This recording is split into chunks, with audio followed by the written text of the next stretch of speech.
coming to you from Orange County, California. This is the Jug Life Podcast with Max Ada and Chad Wesley Smith.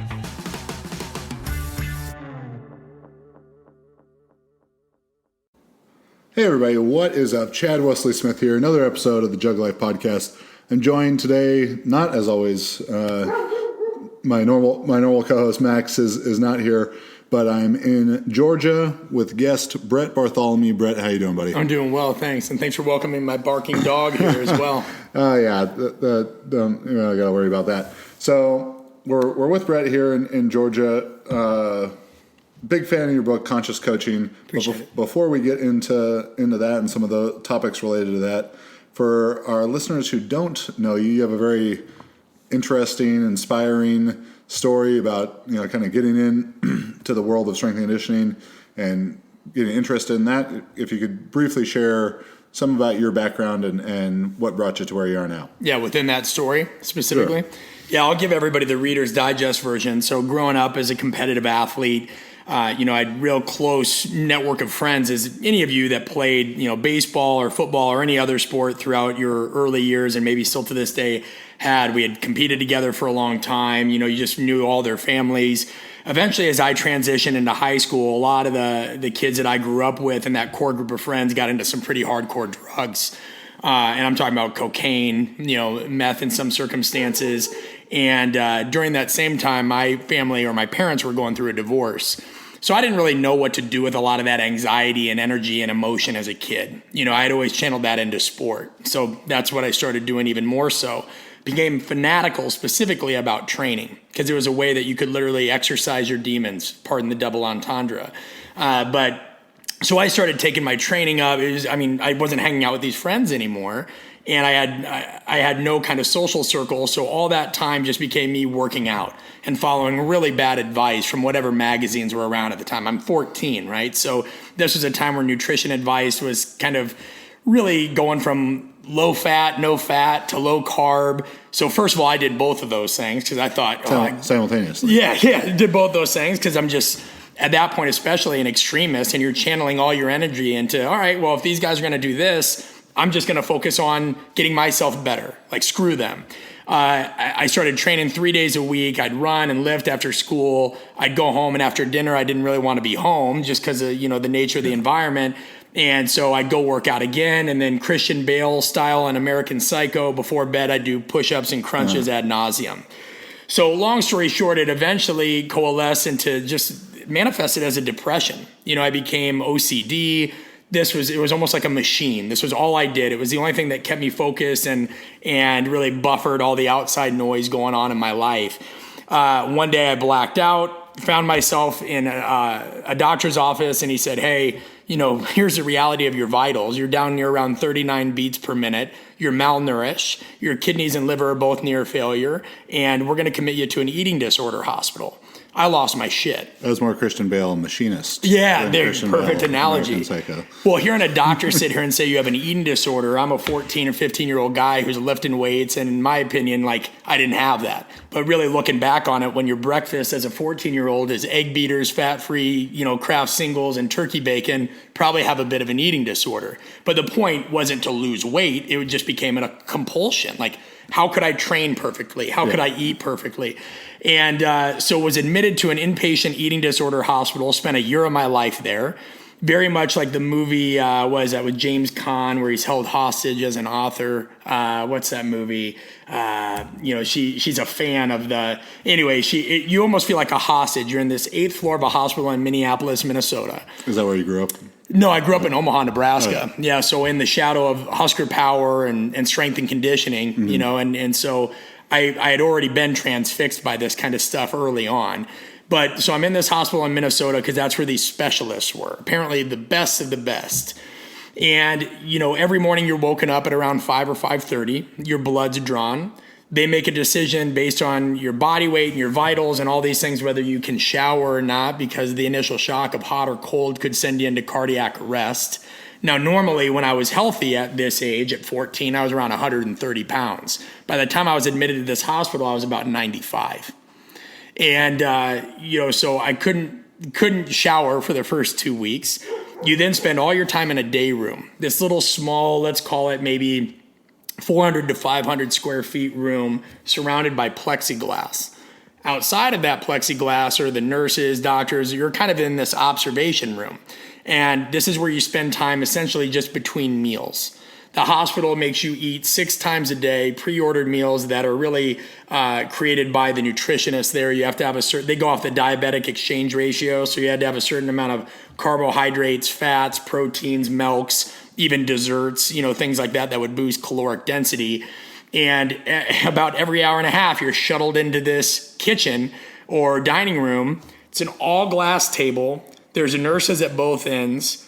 It's glass because they don't want people hiding food, because people would mask food. They do all kinds of stuff. You're in there with patients with a variety of backgrounds. 60-year-old woman whose husband left her. Bulimia became her way of dealing with that. Junior Olympic wrestler who lost a national tournament and his father beat him. So he developed OCD in terms of training and nutrition to try to minimize any variables that would really, could lead to another loss and subsequently disappointing his father and having a recurrence. A girl that was the middle of 9 children and just felt like there was no attention placed on her. So her eating disorder was a way of kind of, dealing with that. The point is you had all these people who the food was not really the issue. It was a manifestation of a bigger thing going on. Mm-hmm.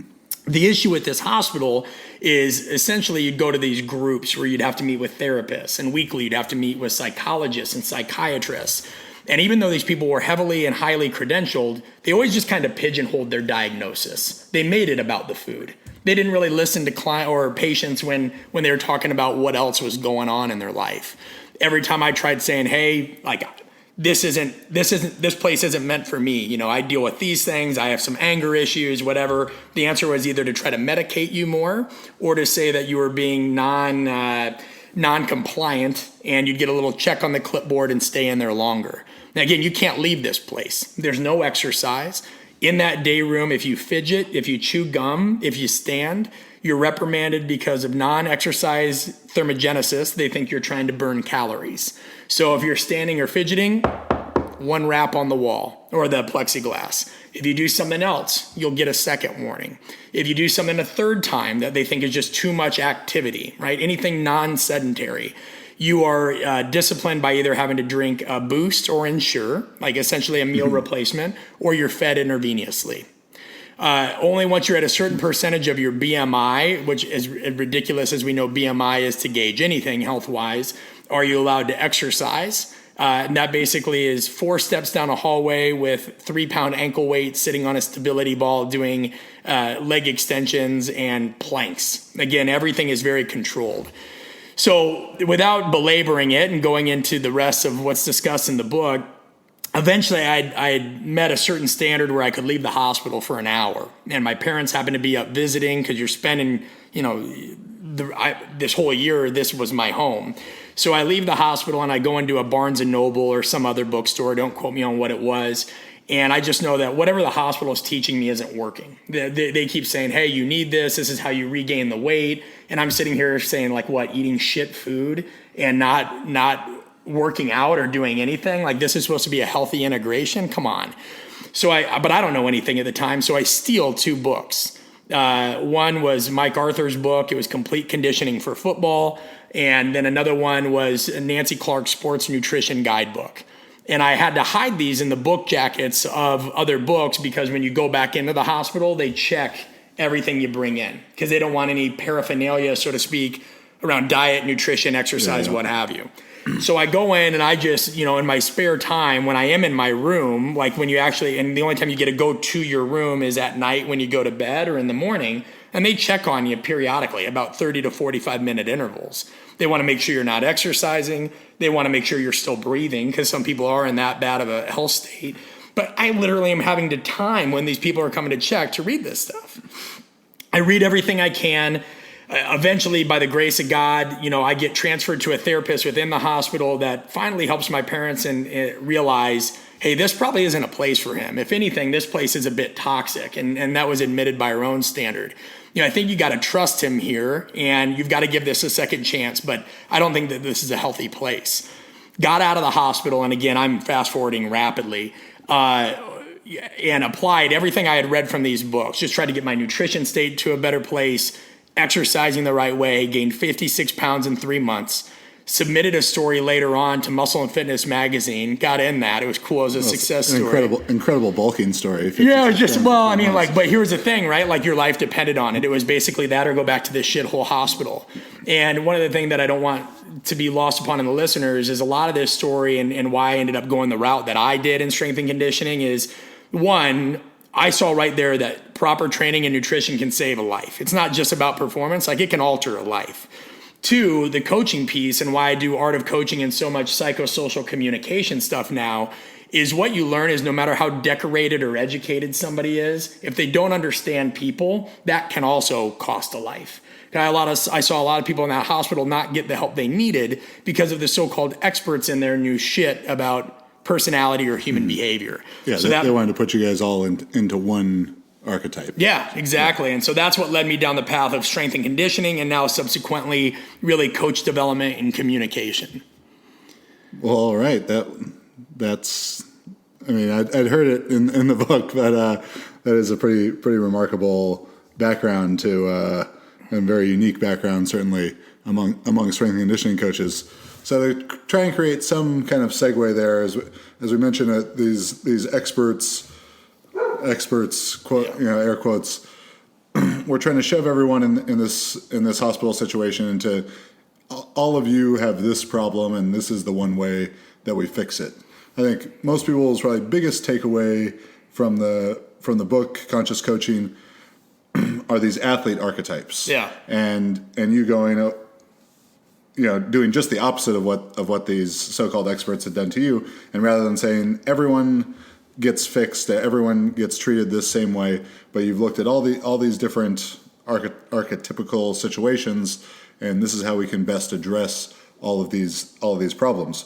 So as you're helping educate coaches, what is sort of the first step that you would advise them to in to beginning to assess their athletes and where they might fall into these different categories? Yeah, I think even before that, coaches really need to be self-aware. That was one thing the hospital did afford me as I was sitting here looking at all the other patients and the odd things that they were doing. It's funny, I tend to look at that and I'm like, this person's crazy. Like but then you're completely ignoring what you're doing, right? And that's what's called fundamental attribution error. You look at somebody else doing something and you say, well, that person's insane, right? It's a person issue. But if you're doing something else a little goofy, it's a situation issue. We're really quick to justify it or rationalize it. So I think before you even look at archetypes, you have to be self-aware and understand that within the archetypes, things are still going to be fluid. And I think this was something that I didn't realize. Maybe I didn't make apparent enough in the book. You'll have to tell me. But I took some heat early on with the book because people were saying that I was trying to treat or diagnose or typecast people into certain patterns of behavior. And there's nothing in that book that talks about diagnosing or that archetypes should be the only way that you go about things. Archetypes are fluid and they're situation dependent, meaning an athlete coming into the weight room may present a certain characteristic or trait. But when that athlete is with their family or in a social setting, they may be very different. As when they're on their own, they may be very different. Myself as a coach, I'm an example of that. When I'm coaching or presenting or speaking on a podcast with a friend, I'm going to be a little bit more charismatic, loquacious. We're going to talk a good bit. When I'm here and there's nobody around me, I don't want to be bothered and I just want to read a book. I'm fairly introverted in that respect. So I think helping coaches understand that an archetype, by definition of the term, is a mold or a typical example of behavior. It's just a pattern. And we see this every day. You go to a movie, there's a hero and there's a villain. You're on social media, there's the selfie bro, there's the political person, there's the woman that wants to post about her cats. There's just typical molds of behavior. Now, you can't look at those things in a vacuum because people are going to be different and there's going to be fluidity to that, which is why I say coaches need self-awareness. You can't look at an athlete and be like, Billy doesn't want to squat, they're soft. They're the royal archetype. No, maybe Billy just doesn't understand what squatting does to enhance performance. And so that's the thing is, when I was in the hospital, they look at me and say, here's a 97-year-old or 97-pound 14-year-old. He must have an issue with food. Really, my issue wasn't with food as much as it was just depression and lack of control in my life. And so that became a manifestation of what can I control. food, diet, whatever. It was a way for me to channel energy. So the archetypes are about you understanding and being more conscious of your environment, seeing the landscape there, and knowing that you're going to have to adapt your coaching style. Doesn't matter if you're a John Wooden type as a coach or a Bobby Knight, and who are we to even say what's right and what's wrong? A kid from southeast part of St. Louis is going to want to be coached a little differently than a kid from rural Iowa. Now, that's not always the case, but by and large, I think most people that have coached for a while would agree. You can't coach everybody the same. And that's what the archetypes are about. Just understand the landscape, see what's out there, and know that you're going to have to be adaptable as a communicator. Green Chef is a USDA certified organic company that makes eating well easy and affordable with plans to fit every kind of lifestyle. Green Chef lets you choose from a wide array of easy-to-follow lifestyles with select organic ingredients. Their meal plans include paleo, vegan, vegetarian, pescatarian, Mediterranean, heart smart, lean and clean, keto, gluten-free, and omnivore. With Green Chef, it's easy to eat well and discover new recipes every week that you'll love to cook. Green Chef's expert chefs design flavorful recipes for your lifestyle that go way beyond ordinary substitutions. So let Green Chef do the meal planning, grocery shopping, and most of the prep for you week after week. Green Chef sent me their keto box the other week. Really tasty, easy to do. Definitely a good value if you don't have time to do all your own meal prep, but you still enjoy cooking. So for $50 off your first box of Green Chef, go to greenchef.us/juglife. That's $50 off your first box of Green Chef. Go to greenchef.us, not .com, greenchef.us/juglife. Now, to that effect, have you seen a big shift over the last 3-5 years as social media has become so much more prevalent? A big shift in personality of your athletes and what they seem to respond to? Yeah, I just think in general you have people that are a little bit more, and this is multifaceted. Athletes in general, it's been an interesting dichotomy and shift, especially in the professional world, because people are just a little bit more inherently distrusting. They're also a little bit more, look at me, everybody feels like they have a platform. It's kind of like fake rage now is the new black. Everybody feels like their voice can be heard and they've got to put on a show or they've got to be something that they're not. I don't know if that's even just social media. I think that was the rise of the internet that happened. And I think even before those times, there were probably coaches that engaged in what's called, sociologists call impression management. People are always going to go to great lengths to try to convey a certain self-image, whether that's the expert, whether that's I'm, a power lifter, like everybody verbally and non-verbally conveys some kind of information about themselves. I think social media has just amplified it, and primarily because we don't know how to use it really well. I think social media is still a relatively new innovation to the point where we bitch about the mediums, but it's really the messengers. There are lots of people that use social media for really great things. I sit on the board for a nonprofit organization that helps inner city kids learn more about training and movement. If it wasn't for social media, how do we reach those kids? And so to me, it plays a role, but I don't know that it's always the scapegoat that people want it to be. I think that if anything, it's polluted the coach or trainer or whatever you are, listening to this. I think it's polluted that landscape a little bit more because it's turned what we do into the wild, wild west, even more so than the forums of yesteryear, right? That people had where people could get away with making it seem like they were doing stuff they weren't really doing. Mm-hmm. Yeah. I think your point there about almost the coach becoming an archetype and trying to, it's simple to fit into, to take it to the political side of things. You see someone wearing a MAGA hat, and a lot of assumptions are going to be made about that person. Right. Gun, pro-gun, this and that, all these different things. You see a coach who is about West Side, or they're about weightlifting, or they're about functional patterns, or whatever it is, and there's like so many other pieces that are attached to that. Where in the same way that an athlete, we might be able to categorize them in the royal archetype or whatever. Loose categorization. Yeah, but not every single facet of their personality is going to be identical as someone else in that who might fit loosely into that archetype. The same idea with the coaches. And I noticed the shirt you were wearing the other day in a picture that said adaptable on it. It's the Art of Coaching shirt. When I first put together the Art of Coaching, I'm like, what's the first shirt we make? Well, what are we trying to do? I'm trying to make coaches more adaptable. And so you're spot on. Coaches fit in. These archetypes aren't exclusive to athletes. They're for all of us, right? And if you're not, we had somebody that bought the book. It was a law firm. They're like, this coincides with clients and even members of my legal team. I spoke about the book at Microsoft, and they said we have software designers, engineers, Salesforce. All of these people fit into certain archetypical characteristics.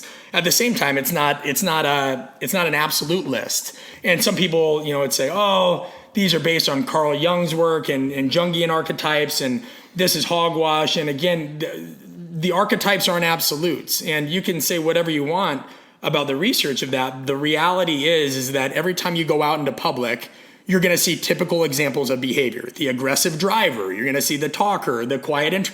These things exist. They're not to be debated. So no matter what you think of Carl Jung or his work, typical patterns of behavior exist. They're just incomplete. So what I tell people is, much like you never just get married to one model of training or one exercise or one set and rep scheme, what you have to understand is people also are not one archetype. There are people that can present 2 or 3 archetypical characteristics at once. Humans are complex. That's why you're never really going to be able to, nobody is ever going to write a manual on how to coach everybody. And I know we have this fervent desire for that stuff. What's the best warm up? What's the best way to squat? What's the best way to do this? You have to understand, not you, but all of us, a collective you, have to understand that we're not CPAs. There's not just one way to do your taxes here. Training is fluid. So is the communication. But we never learn the communication piece, right? Because we're too busy reading ebooks that sit here and debate training modalities. Not that those aren't important, but at the end of the day, it's the communication that's going to get the athletes to do these things at a high enough level. Coaches, we care about training, right? Like if somebody tells you and I to go train hard right now, boo-hoo. Like we're going to go out and we're going to strain. Athletes aren't always the same way. There's some people that don't give a shit about that. So if you can't communicate it in a way that resonates, your programming falls flat to a degree to begin with. I think that the athlete's relationship to the training too, there's a big difference, and let's see if you have noticed this as well, between individual sport athletes and team sport athletes. As we deal with pretty much all powerlifters and weightlifters, training is their sport. Where football players, basketball players, like that's sort of that's not the fun stuff. No. They want to go play the games, and everything else is sort of a tough piece to it. Have you any strategies or any advice you can offer in terms of dealing with the individual sport athlete versus the team sport athlete? Yeah, within the book, I talk about 4 drives that were really brought to light by 2 Harvard business professors that looked at just evolutionary psychology, Paul Lawrence and Nathan Noria. And what they show is, and by the way, a drive is not the same as a motivation, just so we're clear on nomenclature here for anybody listening, because this can get sticky. A motivation is something that's not indelible. We can all watch a YouTube video or listen to a song and get temporarily motivated. Drives. I have a series of animal memes that I look at actually every morning. Perfect. Some days I'm a lion, some days a lone wolf. What are you today? Hippo. A hippo. Yeah. And what's the hippo connotate? Fast through the water, dangerous, but no one realizes they're aggressive. it. Do I need to look out right now? But a drive is, you can think of it as a subconscious influencer of behavior. So there's a researcher at USC. His name's Antonio Damasio, and he looks at cognitive neuroscience and says these are the things that typically whisper in the background that really control our day-to-day actions, habits, and behaviors. And so Paul Lawrence and Nathan Noria talk about the 4 drive model. There's primarily, and again, these aren't absolutes, the drive to learn, the drive to acquire, the drive to bond, and the drive to defend. So what I notice, and let's use American football as an example, just because I coached some guys this morning, so it's relevant and recent. What I notice is when I do competitions that invoke drive to acquire some kind of status, like I'm the fastest guy or somebody signed the biggest contract, whatever, and we pair it up with a guy that's got the drive to defend, somebody who already is that alpha, like I am the fastest guy, I already have the biggest contract, we see a lot of really good, healthy competition, right? That's your one-on-one push-up starts, even utilizing that in velocity-based training, moving the bar, whatever anybody thinks of that. Just good individual competition. Now, linemen tend to be a little bit more drive to bond. I notice when we do team competitions and things when they can kind of impose their will collectively, they're a little bit more oriented to do that. So that could be, the other day we did some shuttle relays where teams had to group up, and to make sure none of them coast or cheat, we'll pair them up, and they usually got a fast guy, kind of a middle of the pack guy, and a slow as shit guy. And everybody's got to bust it, because the slow guy doesn't want to be the reason they lose. The fastest guy, right? It's collective. So whenever you address the collective, that usually helps with the drive to bond. Now, to make this a little bit more salient, most of your listeners, and I would imagine everybody at this table, we're drive to learn, right? You like to acquire knowledge. You like to challenge yourself, but you're also drive to bond. That's why you have a podcast and you're trying to spread a message to other people. Everybody is some scale. It's almost like an investment portfolio. It's diversified. Some people have a little bit more of one drive and some others are channeled. But I think as a coach, what I'm getting at, Chad, is you've got to look at what drills am I going over and what's going to resonate with people. Some athletes that might be more drive to learn, they really love the technical cueing. What angle am I at? Where's the body position? What posture?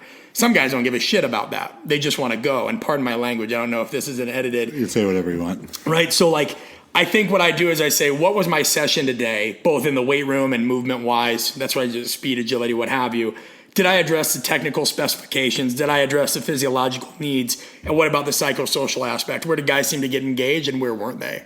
So the 4 drives is kind of what I look at that as, is just, am I speaking not only the same language in terms of verbiage that these guys want to hear things in, but am I looking at what motivates them as well? It's not catering, it's adapting. Like, some people are like, who gives a shit?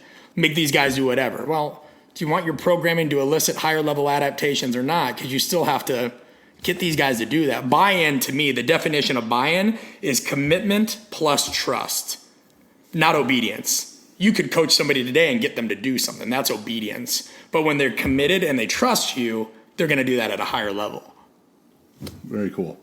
So we were talking about it a little bit before we started recording, but so to take a turn from this, to get into the business of coaching. I know you've been the nomadic coach moving all over the country as so many people have, and we've interviewed other college strength coaches, and they list off 9 different schools that they've been at in the last 10 years, kind of things. That the business of coaching, so many people listening, and when I was, I started juggling out when I was 22, but when I was incredible. 19, 20, 21, wanting to do this, I had this vision of what the business of coaching was about. Sure. That it was just about coaching, and I was going to have this gym, and we're going to train all these badass athletes, and then started doing it and was like, oh man, there's marketing, and there's taxes, and there's cleaning bathrooms, and there's all this shit. And then when you're in the collegiate setting or professional setting, it's even a whole different thing where you've got to report to your head strength coach and the athletic director, and then the president of the school, and you've got the head coaches of the sports, and all these different bosses. Where I think that turns a lot of people to wanting to get into the private sector, but you've been there, I've been there. It's tough sometimes to say I'm going to make a living, or I'm going to value myself properly. So as someone who creates content, as someone who has coached at all these different levels, what advice would you give to young coaches when it comes to the business of coaching and properly valuing their expertise? Yeah. You touched on a good point. I think the one thing I'm really grateful for that I did early is I wanted experience in the team setting and private sector. I think that's the first thing I'd start with, and it's the bedrock of the advice I'm going to give to follow that up on that question. There are so many coaches that still think there's only one way to do this. They've got to go to a major Division I university, and I was fortunate to have some time there as a volunteer at Nebraska. I was at Southern Illinois as a graduate assistant, or they want to work for a pro team. But I don't think they always know the realities of things. I think of periodization and program design. We always talk about begin with the end in mind. Who takes that approach with their career in our field? And I know I didn't at first because I had these same aspirations. I was like, oh, I want to do this and this and this. And then it became a point, and there's only so much I can share on this. Just like there became a point where you realize that everything you do when you work for somebody else to a degree is owned by them. I had a great time in the private sector with a large organization, a lot of which I have to credit the skills that I've gained in many ways. But I knew when I wanted to write the book, it was a very clear you can't write the book here. And I looked at it and I thought, well, my wife and I want to have a family. And I need to find some way to make extra money because they've told me I've capped out. So what do I do? Well, around that same time, I got offered a head assistant job with an NFL team. But I had already made a decision prior to that contract coming through that I'd sign on at another facility who was like, hey, you know what? You can run some of the business stuff. You can do the coaching. And I looked at my wife right now and I said, we have the opportunity to do something that I've coveted for about half a decade now, going to work in the NFL. At the same time, like, I know that I need to learn certain skills that if shit hits the fan, we're protected from a business standpoint. Now, the NFL would have given me a lot more followers, a lot more passive respect. There's a lot that comes with that acronym, right? And I wanted to do that because I'd worked with that population quite a bit. But I'd already given my word to another organization, and I tried to look at it, and I said, okay, I'm going to learn the business side and this. And I did. I learned a lot of lessons, good, bad, and ugly. When you put skin in the game, you do that. And I don't think a lot of coaches... we talked about this before, you're right. I was a purist, even probably until around 3 or 4 years ago, where all I ever heard in my head was people say, real strength coaches aren't on social media. Real strength coaches don't have a brand. Real strength coaches don't do this. And so I started looking at it and I'm like, well, what are we, coal miners? Like, I'm just supposed to stay in the trenches until I'm 75 years old and like never worry about what I'm worth, never. So I said, screw this. I looked at my wife and I go, we're going to bet on ourselves right now. And I'm going to get more involved in this community, but I'm going to do it in a way that I think I would have liked it to be done for me. So there's all this bullshit out there. Everybody wants to make it overly complicated. So when I got on social media, I wasn't trying to show cool exercises. I was showing a 4-time World Series champion doing an RDL and doing it correctly. Fundamentals, not fluff, was kind of this tagline. I was showing people doing plyometrics just cleanly, not on 80-inch boxes or whatever it is. And so that started to just garner a little bit of a following. So I knew I was resonating with some people, probably just people like myself that felt like underdogs that were looking for something honest. And then, I put the chips on the table finally when I said we're going to go out on our own. And when that kind of fear hits you, when you don't have a salary to protect you, none of us have a pension unless you have a SEP IRA that's independently funded, or I guess some NFL or major sporting organizations I think do after they're there 10 years, but it's going away. I started looking at like, what can we create that can help people that we can own? And I'm sorry if I'm being long-winded on this. So I said, we're going to write the book. I was clueless. I had no mailing list. I had to take out a $25,000 loan to get that thing self-published. We didn't have that kind of money. I was 4 years into the field before I even made $30,000, and now I'm taking out a $35,000 loan. I had no idea what to do marketing-wise, but somehow that book went viral. And then I said, if I'm going to continue to do this, I've got to learn more about this world. And you see it with a guy like John Gruden, who coached for a long time, got out of it because he didn't like the cannibalistic nature of it and some other things, built really a brand for himself, and then went back to coaching on his own terms. So I said, if we can do that, if I can still coach, but I can also be involved in coach education because I never had a direct mentor, I want to give that. Can we create a platform where now we have this kind of, we've built the well before we're thirsty? And so, a lot of learnings there, a lot of things that made me feel guilty when I put myself out there because you keep hearing these. But I just think strength and conditioning is in this weird adolescent phase right now where it doesn't know what it wants to be. You have people that clearly want to be out there and be heard and make an impact. They don't know how to do it. So they've sullied the well a little bit. So we've created this reservoir of poor associations with what it means to market yourself and brand yourself, just because a lot of people did it without any education or integrity. But in reality, that's where we need to go. You already sell yourself 1,000,000 times a day to the athletes or people you work with. You get them to understand the value of an exercise. You use a certain cue or command that resonates with them. If you need a budget increase at a team, you've got to make a compelling case. So why not do that on a larger scale? And that was a distinction I started making probably about 2012, and I mentioned it a few times in interviews and articles and stuff, is that when Juggernaut started creating a lot of content in 2012, it was very important to me that we were coaches who put stuff on the internet, not internet coaches. It's a good distinction. And I had seen I saw these people, in the only 6 going on 7 years ago now, but what seems like a lifetime ago in terms of business and marketing for everything. People who had never really coached anyone, but they were the ones who had the big mailing lists and all this stuff. And it was so frustrating to me. And I was like, I don't want to be like that. We want to be coaches who put stuff on the internet, people who really do this stuff on the day-to-day, but want to share that information with the best people. is I always figured it's going to be relatively easy to learn how to do the marketing part of things, much easier than the marketing people could learn how to do the coaching part of things. But even in that, I found myself struggling with that same distinction of these are things I would do for free, but if I do them for free, then I can't actually do them anymore. You're devaluing it. And that was like, we hosted a big event. It was, I say we, like, it's still me, but I had some. I say we for me all the time. Right. And so. It makes you sound fancy. Yeah. I just had I'm trying to grow a team and I'm trying to make it not about me. So, but we did an event in January called Valued with the ED and parentheses, like value education. And it was all about that of, all these things that are rooted in humility and good intentions are great, but taken beyond a certain spectrum or scale or scope, however you want to phrase it, it's devaluing what you do. And, unfortunately, I have yet to meet a doctor or a dentist I can go to that won't charge me. Well, I probably could, but I don't think the service would be great.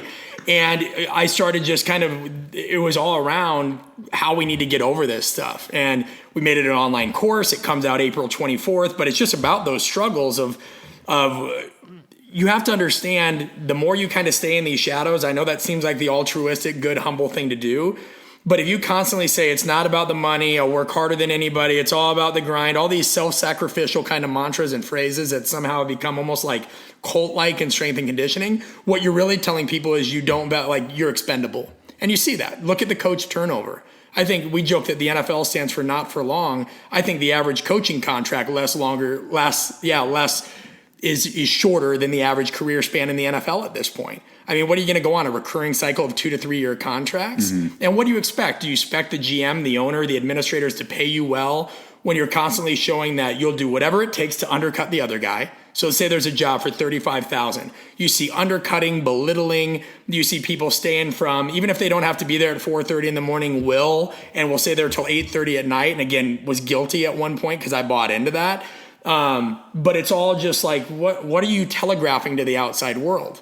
And then we're supposed to feel bad when you charge for your time. Somebody DM'd me the other day, and I'm not trying to be rude, but they said, hey bro, can you tell me about your book?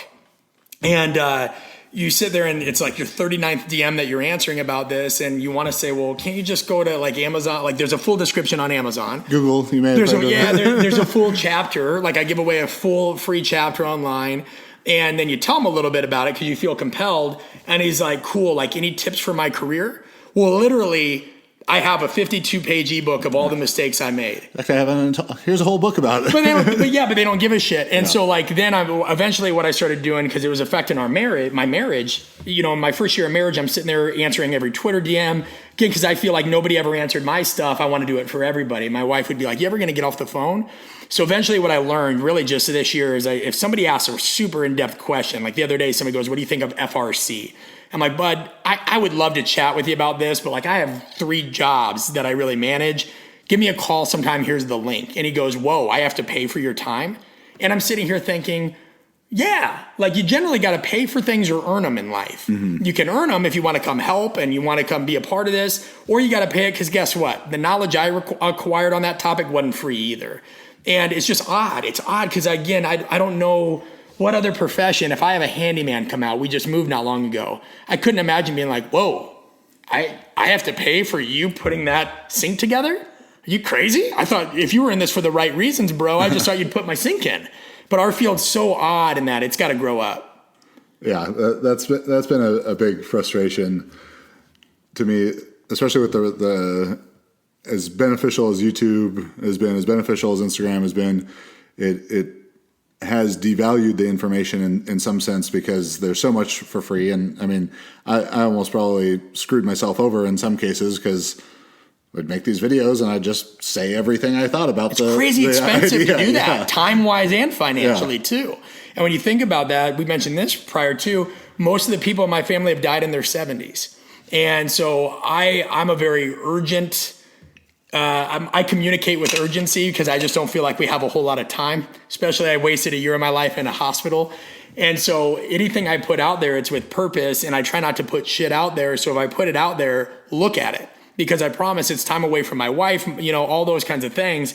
And eventually it's funny that we're talking about this because you had no idea, but that's why I put together that event. And that's why I'm doing this course. I just got so tired of it. I'm like, well, I could bitch about it, or I could kind of share the information and maybe even the psychological underpinnings of where this kind of came from to begin with, because I'm getting my doctorate in related subject of why we do these things, why these impression management tactics, why these power dynamics, why the politics, why the envy and ego and insecurity.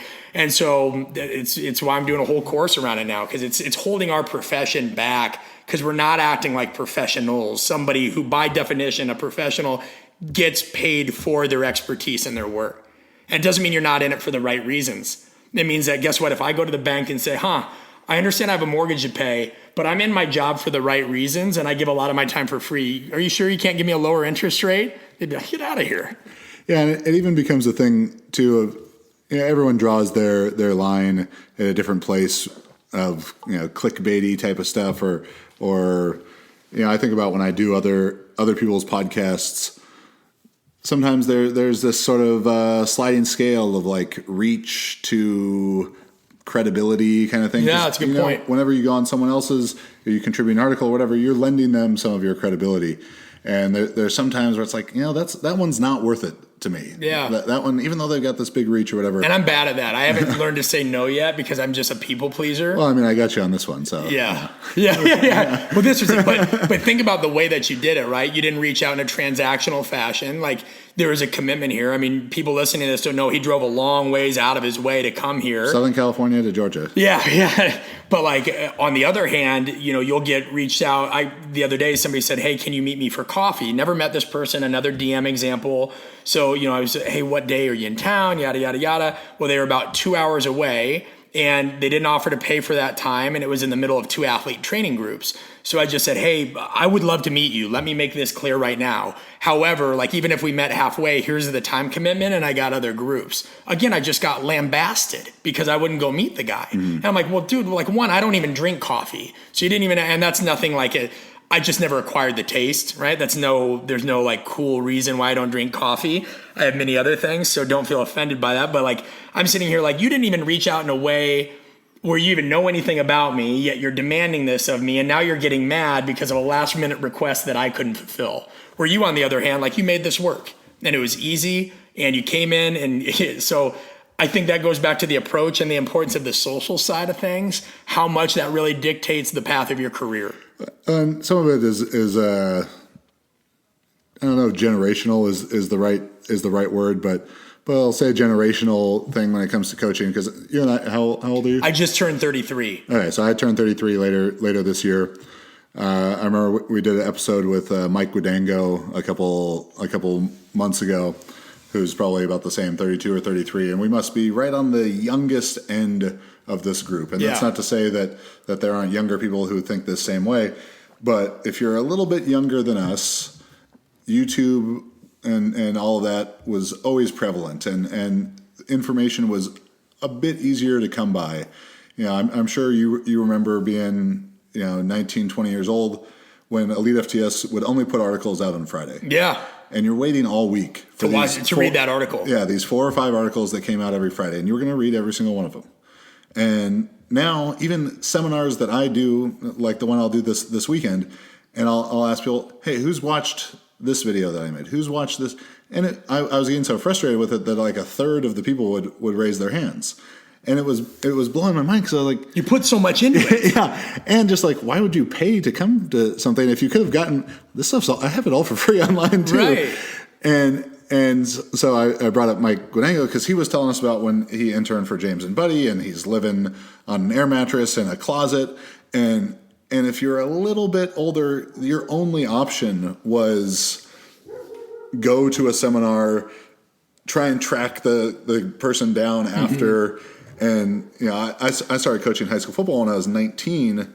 And even when I was in high school doing track, being at these track meets and not really having any guidance for lifting and all this stuff, and just finding the coaches and asking them questions until they were like, hey kid, I got to go do something else, but now, because it's so easy to access people through social media, that they feel like they've got all the time in the world to just answer my questions. Yeah. They don't have to put the skin in the game or make the sacrifice to go pay money to go to an event or to sleep on an air mattress in a storage closet to gather some of this information. But that's why, touching on that point, that's why I always tell people now, best advice. It's so quotidian where somebody's like, what's advice? For years, people would say, oh, get your degree, get an internship, get certified. And you're like, dude, like really? There's tons of jobs or tons of coaches that have that and it's not helping them in their career.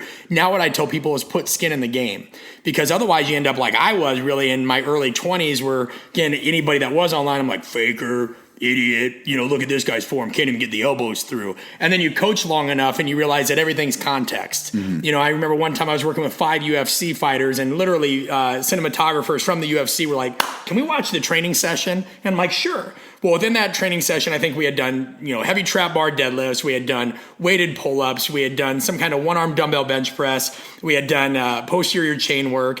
And then we're doing conditioning now. So they had circuit-based conditioning, some battle ropes. They were doing some medleys with the sled and what have you. And what did the UFC put out? Because I was like, oh, this is going to be great. There's finally going to be footage of fighters doing like real shit. Because before it was just all these like gimmicky circuits, right? Swinging weighted bats at heavy bags and then doing all this. Well, the video comes out and it was almost like probably like my father felt when Johnny Carson came on at night. They're gathering around the TV. I'm like, watch. They're going to show real training now. I practice what I preach. What do they show? Just the prowler and the ropes and all the battle rope montage. Yeah, just everything. And so then I just get flooded and I'm like, doosh, taking hits. I used to box competitively. It felt like uppercut. And people were like, oh, I thought you were this. And then I'm like, what? I'll send you the program. We did it. And then I just realized, oh, shit, I shouldn't have been such a inward loudmouth, and criticize all the stuff that I saw online, because you really don't know the context of it. And that's even a marketing lesson I learned within the last year. So I had a follow-up to the book. The book's not even 2 years old. It won't be until April. And literally, after the book was done, people were like, when's the next book? I go, this took me 3 years. There's no next book next year. But I did do an online course that dives deeper, right? So spent a ton of time on this, built it out. And I remember the folks that helped me with the course, they said, hey, we have to expand the reach. Like, we got to get the average Facebook user interested, people that aren't part of the 1%er community. Paint the dream for us here. And I'm like, well, what do you mean? I go, this course is just about how to communicate more effectively and build trust. And they go, we get that. And for real coaches that do this in and day out, they will get that. But for the average person that has no clue even what they want to do or isn't even self-aware, you've got to hook them. And I go, that's interesting. I go, well, I'm sitting here thinking, and they're like, Brett, like, what does building trust with people do? I go, well, you get more effort out of them. And to me, that was just obvious. And they're like, well, let's state that.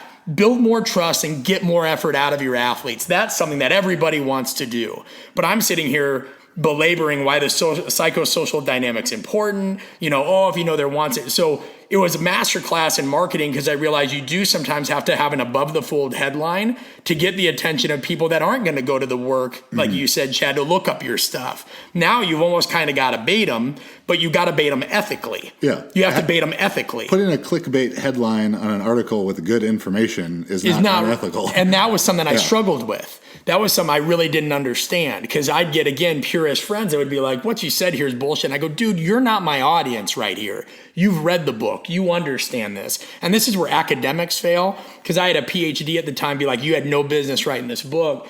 You're not a PhD. And I said, I'm confused here. I need to have a PhD to share my coaching experiences, life lessons, and things that I've gathered along the way. Oh, and by the way, I am getting my doctorate, but don't come at me and try to say I have no right to do this. On the other hand, this guy had never coached anybody. So you're sitting here telling me what to write. But yeah, if the information's good, you just have to realize that you got to drive traffic to that. And the emotional brain is always going to beat, no matter how smart you are, no matter anything else, emotions win. It's completely different if you're trying to defraud somebody, or you're trying to, and we see enough of that. But that was my biggest failure at first with the marketing side, is learning that kind of being like, oh, it's okay. Like, some people just, I literally had to label an ebook that's free, advice for new coaches, because people would say, hey, you got any advice for new coaches? And I sent them a book that's like shit that I learned. And they're like, yeah, but is this for new coaches? And I'm like, I give up. I have no idea what to do with it. I have to put this, if this is what you are looking for, please click here now. And then all these disclaimers. No, just like think and put some effort into your own development. Yeah. So I get heated about it. Oh, for sure. I'm right there. I'm right there with you. Well, I know you're a busy man. You got stuff to do. So go ahead, fire off books, links, seminars, all that stuff. Super easy. The best way to find all those things without belaboring it is just go to artofcoaching.com. You'll find links to the book. You'll find links to the online classes. You'll find links to speaking clinic, all that. And again, it's not the art of coaching. It is just artofcoaching.com. I'm most active on Instagram at coach_Brett B, but artofcoaching.com will get you anywhere you need to go. And the book's on Amazon worldwide. So Conscious Coaching, Amazon. Awesome. Well, this was the Jug Life podcast. 5 stars on iTunes, Spotify, Stitcher, iHeartRadio, all those places. If you're interested in online coaching for powerlifting, weightlifting, super total, we've got all those. jtsstrength.com. Follow me at Chad Wesley Smith and at Juggernaut Training. And I'm not exactly sure when this is going to come out, so I won't talk about any seminars coming up. Brett, thank you so much for taking the time. Thanks, Chad.